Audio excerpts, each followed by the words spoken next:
Hello বন্ধুরা, আমি মিঠু আর আজকে আমি তোমাদেরকে দেখাবো রাইডের আগে আমাদের যে প্যাকিং বা প্রিপারেশনটা থাকে। তো চলো এটা তোমাদের সাথে শেয়ার করছি। তো সবার আগে দেখায়, এটা যেটা দেখতে পাচ্ছ অক্সিজেনের হেলমেট, এটার সাথে গোপ্রো অলরেডি অ্যাটাচ করে নিয়েছে রাজা। এটা রাজার হেলমেট রয়েছে, ঠিক আছে। আর সামনে যেটা দেখতে পাচ্ছ এটা হচ্ছে রাইনক্সের জ্যাকেট, এটা রাজার রাইডিং জ্যাকেট। অ্যান্ড রাজার যে গ্লাভসটা আছে এটা সৌমির গ্লাভস, এই যে পাশে এটা হচ্ছে প্রোভাইকারের আমার গ্লাভস। আর আমার স্টাডিজের হেলমেটটা রয়েছে, এটা হচ্ছে আমার হেলমেট।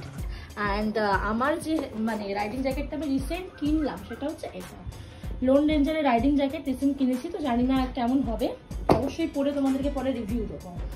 আর আমাদের দুজনের শ্যাডেল ব্যাগ যেটা দেখতে পাচ্ছ, শ্যাডেল ব্যাগটা আমাদের যেটা আছে সেটা হচ্ছে বাইকিং ব্রাদারহুডের শ্যাডেল ব্যাগ রয়েছে। আর পাশে দেখতে পাচ্ছ যেটা সামনে রয়েছে এটা হচ্ছে ট্যাঙ্ক ব্যাগ, ট্যাঙ্ক ব্যাগও ফুল প্রিপেয়ার করা হয়ে গেছে। আর এটা রয়েছে হচ্ছে টেল ব্যাগ। তো টেল ব্যাগটা আমরা শ্রীরাজ থেকে নিয়েছিলাম, খুব কমফোর্টেবল একটা ছোটোখাটো ব্যাগ, ছোট হয়ে যায় আবার বড় করে কাজেও লাগিয়ে দেওয়া যায়। আর পায়ের জন্য হচ্ছে রাইডিং মানে প্যান্ট আমরা কিনিনি এখনো, তো আমাদের দুজনেরই প্রোভাইকারের পায়ের লেগ গার্ডসগুলো রয়েছে।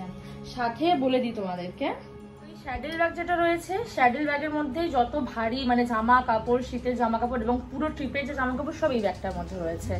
ট্যাঙ্ক ব্যাগটা দেখতে পাচ্ছ, ট্যাঙ্ক ব্যাগে যত রকম ইম্পর্টেন্ট জিনিস হয়, ডকুমেন্টস এবং চার্জার বা যা যা ইম্পর্টেন্ট মানে সঙ্গে সঙ্গে হাত দিলেই বার করতে পারবো লাগবে, তো সেরকম।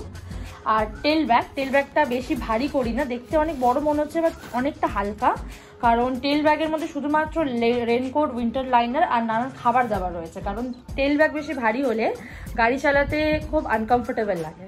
তো এই হচ্ছে আমাদের পুরো প্রিপারেশন, অনেক আস্তে আস্তে এগুলো সব একটা একটা করে কেনা। তো তোমাদের যদি কিছু সাজেশন থাকে অবশ্যই কমেন্ট করে আমাকে জানাবে, ওটা আমার কাছে হেল্পফুল হবে।